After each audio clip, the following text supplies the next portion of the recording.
Good evening. This is All India Radio Kohima. I'm Katholina with the evening news.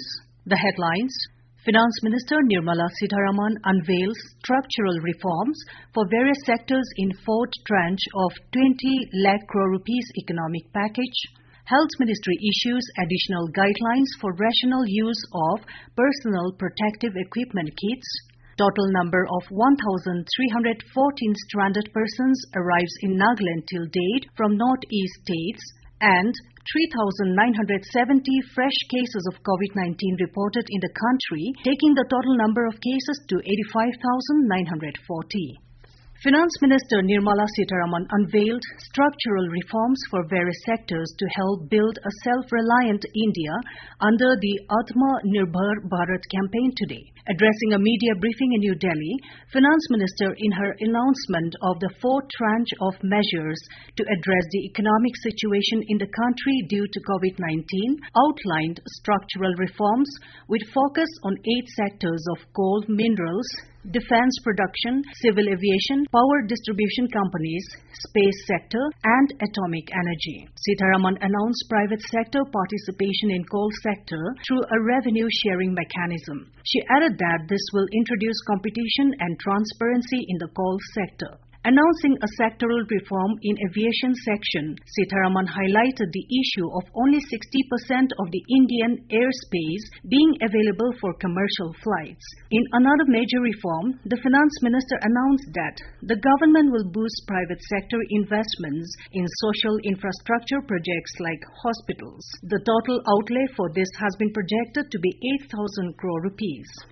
Ministry of Health and Family Welfare has advised that the personal protective equipment (PPE) is to be used based on the risk profile of the healthcare worker. The ministry has issued the additional guidelines on rational use of PPE for health functionaries working in non-COVID hospitals and non-treatment areas of a hospital which has a COVID block.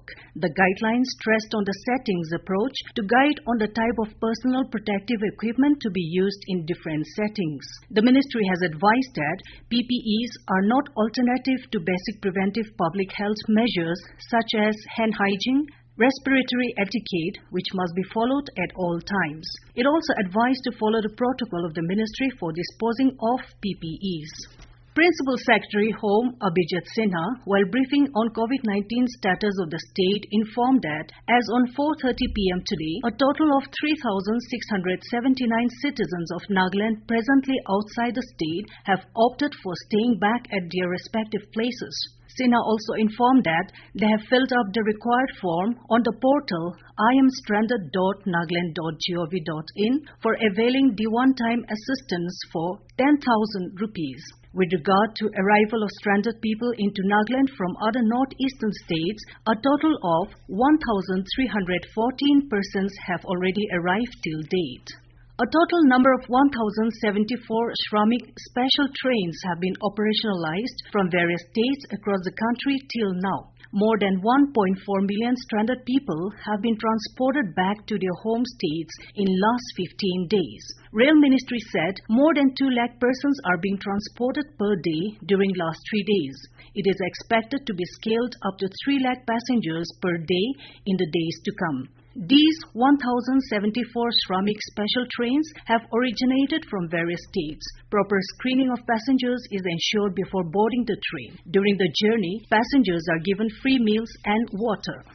In Uttar Pradesh, 24 migrant workers have lost their lives when a truck carrying them was hit by another on National Highway in Auriya district early this morning. All were migrant laborers who were going to Gorakhpur from Faridabad. The incident took place around 3:30 a.m. near Miholi village in Sadar Kotwali area of Auriya district. District Magistrate Abhishek Singh told that 81 migrant workers were travelling in the truck. President Ramnath Kovind, Vice President M. Venkaiah Naidu and Prime Minister Narendra Modi have expressed grief at the accident. In a tweet, President Kovind said, all necessary steps are being taken by the local administration to help the affected people. He expressed his condolences to the bereaved families and wished early recovery for the injured. Prime Minister Modi said the incident is very tragic and the government is engaged in relief work.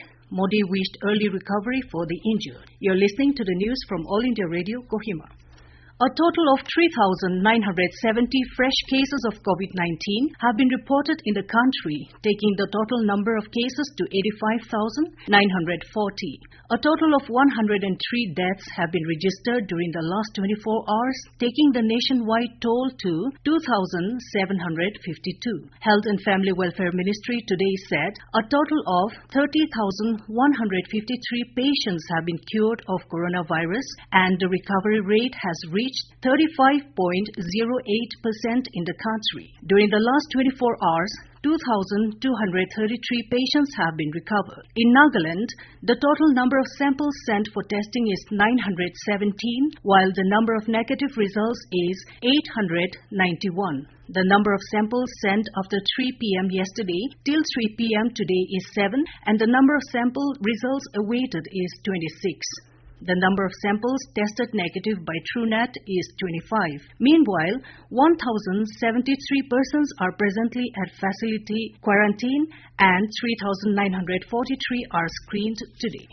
With the possibility of further extension of the nationwide lockdown, 30 auto rickshaw drivers along with their families hailing from Bihar left for their native place from Delhi Gate at Dimapur today. Dimapur District Auto Drivers Union President Tito Yepthomi, confirming the departure of migrant drivers, stated that the union had requested them not to undertake the journey. However, the drivers, sensing that the lockdown was expected to be further extended, the drivers decided to travel in their own auto rickshaws along with their families. The union is trying its best to reach out to each affected drivers since day one of the lockdown. It will take the burden to identify each of the affected families and will continue to support the drivers and their families. He said, due to the lockdown for nearly 2 months, the drivers left with no options preferred to go to their native places. There are more than 10,000 auto rickshaws plying within Dimapur. District administration sources said migrants numbering around 150 had been given travel permit. Union Human Resource Development Minister Ramesh Pokhriyal Nishank has said that Central Board of Secondary Education (CBSE) will release the date sheets of the board exams of class 10 and 12 on Monday. The minister said in a tweet that CBSE is taking into consideration some additional technical aspects before finalizing the date sheets of the board exams of class 10 and 12, due to which the date sheets will now be released on Monday. National Dengue Day is observed on 16th of May every year to create awareness on dengue disease. On the occasion, Health Ministry has listed a series of simple measures through which dengue can be prevented. Some of the measures include keeping the surroundings clean to protect oneself from mosquito bites.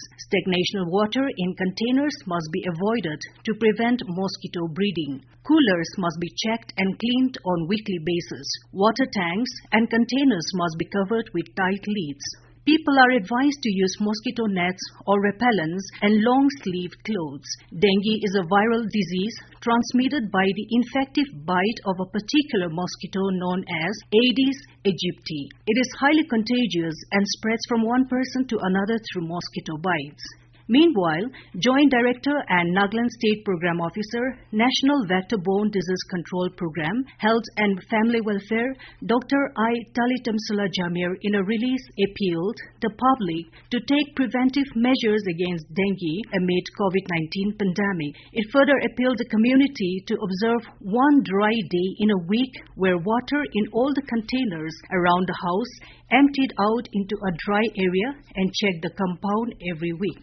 World Environment Day, WED, is celebrated on the 5th of June every year to spread awareness and action for protection of environment. However, with the current scenario regarding COVID-19 pandemic, Divisional Forest Officer Kohima, Rajkumar M., informed yesterday that, unlike the previous years, WED this year shall be responsibly observed by maintaining social distancing. In this regard, a free online competition on the WED theme, Biodiversity, is invited for 2 sections, School Children and Open Section. For the school children section, competitions include paintings for classes 2 to 4, short story for classes 5 to 7, poems for classes 8 to 10, and poster competition for classes 11 and 12. For the open section, entries are invited for paintings, preferably with a traditional touch, and articles.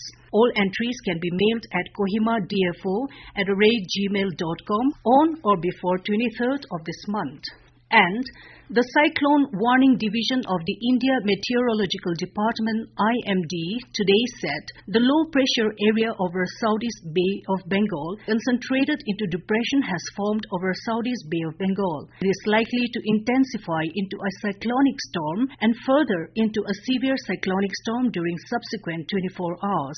IMD said it is very likely to move north-northwestwards initially and then recurve north-northeastwards across northwest Bay of Bengal. The department has also predicted heavy to very heavy falls at a few places with extremely heavy falls at isolated places over the Gangetic West Bengal on 20th of this month. To end the news, the headlines here again. Finance Minister Nirmala Sitharaman unveils structural reforms for various sectors in fourth tranche of 20 lakh crore rupees economic package. Health Ministry issues additional guidelines for rational use of personal protective equipment kits. Total number of 1,314 stranded persons arrives in Nagaland till date from northeast states, and 3,970 fresh cases of COVID-19 reported in the country, taking the total number of cases to 85,940. That's all we have in this evening news bulletin. Good night.